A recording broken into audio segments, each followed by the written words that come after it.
Welcome, everybody, to another one of our Sawdust City Happy Hour tastings, and thank you for being here. As always, we are pleased to be joined by the one and only brewmaster and co-founder of Sawdust City Brewing. He is Sam Corbeil, and today, Sam, we are diving into Super Juicin. I just want to start today's tasting by reading off the back of the can, because I always love the descriptions, as people know if they watch these, but it starts with a simple idea.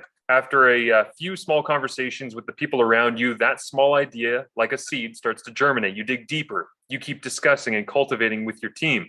As you do, the next idea continues to grow. Next thing you know, this once small idea has blossomed into something huge, something beautiful, something unexpected. This is the evolution of awesome. This is Super Juicin. So what was the small idea? Because that sounds, from talking to you, this sounds like this was written directly by you. Oh, what? Most of them are. Yes.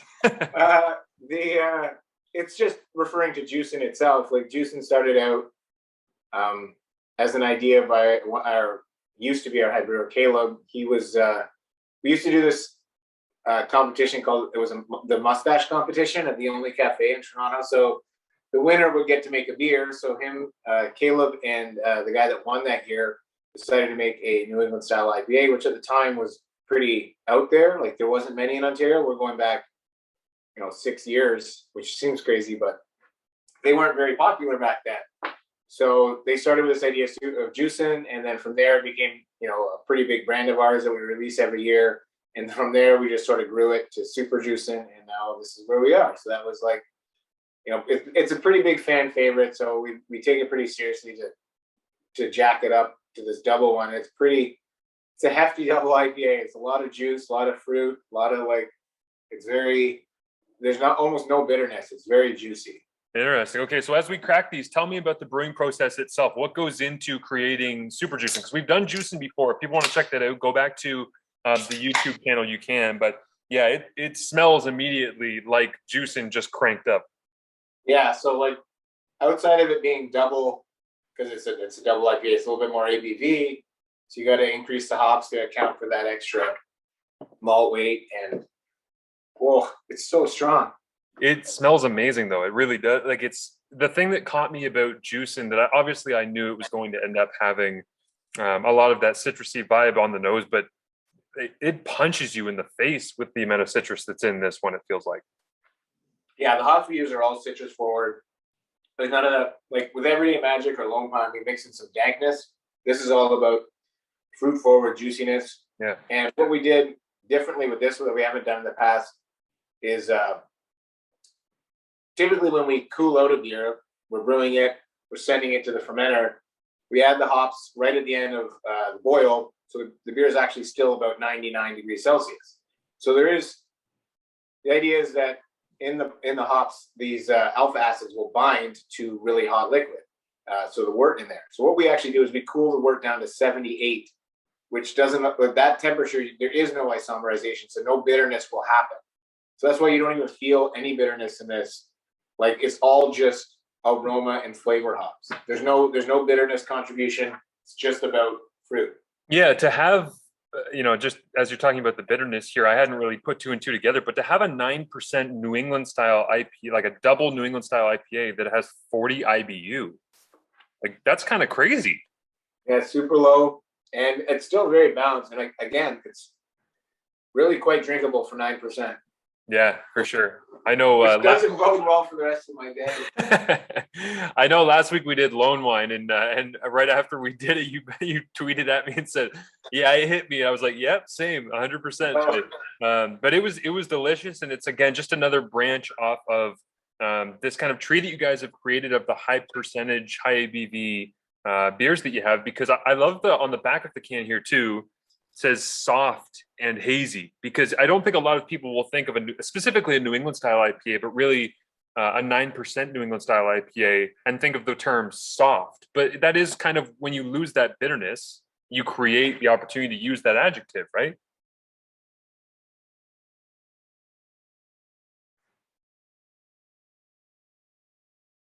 Like the sugar content's a little higher, so that's where that usually comes in. So you get sweet and citrus, which makes you think of juice. And I mean, like, look at it. It kind of looks like orange juice too. Like, it's very hazy. And that's that's where this particular style is heading towards, and it has been for a bit. So as other people sort of try things and we learn about it and we can contribute those new methods to the beer. Like it's the evolution of the IPA, and it keeps changing. It's always changing. I mean, a lot of what I still like is from the old school, but it's fun to try these new things and learn and adapt, because if it's after a while, if you're just making the same thing over and over again, it can get boring. But if you can try new techniques, new methods, and see what the outcome is. So we've actually moved all of our hazies to that method where we're cooling down, dropping that temperature, because we find that it just promotes a lot more hop forward aromas and flavors, and like the softness is crazy. Interesting. So this is the evolution of Juicin, obviously, as the can description says off the top. What could be a possible evolution, even if it's not necessarily something that you would create? I mean, the thing I'm always intrigued by with you is the brainstorming process and trying to figure out, okay, we've created something, we don't want to get bored with it. People enjoy the classic or they enjoy the staple, but you like trying new things, you like mixing it up. Where could you take something like this moving forward? Well, the next step is obviously getting more booze in there. So we're actually going to be making a triple IPA very shortly that will be coming out on November 18th, which is the 10th anniversary of our first beer that we ever sold. Again, at the only cafe in Toronto.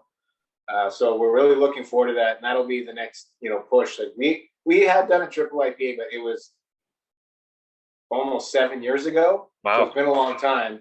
And in that time, a lot has changed, and how we make beer has changed. So it'll be very different from that. And that's just sort of the next step, because people just keep wanting more, and happy to provide. We'll see how it goes. That'll be north of 10 probably. And it's sort of based on our Golden Beach Pale Ale, which was the first beer we ever sold, but this is like 3 times as big. So it's got to be over 10 because it's our 10th anniversary. And that's sort of the next step. Then we'll take the methods that we use with this and apply it to this triple IPA. And I'm really excited about that. We'll actually be brewing it, I would say, in the next 2-3 weeks. Holy crap. I got to get that on the schedule. Oh, man. That's coming down the pipe real soon. Like, it's already October, right? Holy moly. So, and it's just learning and being able to take those next steps. And one beer leads to the next, and it's exciting. And, people just want more. And if they don't want to stop, they don't want to ask us to stop, we're not going to stop.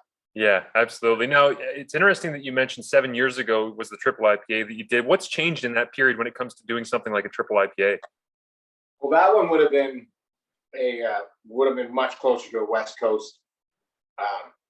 And it definitely was. It was actually the 1105 beer. It was a collab we had done with Ryan Morrow and the guys at Nickelbrook. We both have the same birthday, so we used to make a beer every year called 1105. That was the second one we ever did. And, back then it was, again, bitterness was still very much part of what you wanted in an IPA. In those 7 years, it's moved a lot away from that. That one was 11%. This one will probably be a little less. So there'll be that. But also, we would have used some color malts. The color would have been a bit darker. We don't do that anymore. It's as you can see, it's very pale yellow. Sometimes those darker malts get in the way of the hop character, and that's what everybody wants. They do not want any distraction from that hop. They just want, give me the hop juice.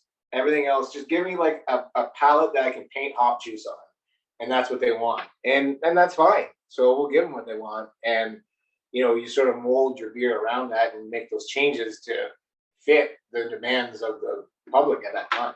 Yeah, absolutely. Yeah, the supply and demand and the consumer wants, and playing off that game as well. And I know that is a sweet, sweet science that is buried deep in the books for Sawdust City, of trying to figure out when you want it, when you need it, how do we get it to you, all of that stuff. But that is the fun business side away from everything going on with brewing. I'll let you go on that note, Sam. Thank you for this, as always. It is wonderful, and I feel like I need to let you go before, because I feel like we could just sit here and casually sip this for the rest of the day, and that might not be the best use of time for us, because apparently you have to go make a schedule and you got to figure out your brewing. And there is work behind this. It's not all just fun and games. Absolutely. Well, it's work well done. Again, you can go to sawdustcitybeer.com, check it out, and make sure you're using the promo code as well. CFL is where you can get it and get yourself free shipping on your first order over $100, courtesy of Sawdust City, our friends, and of course, Canadian Football Perspective.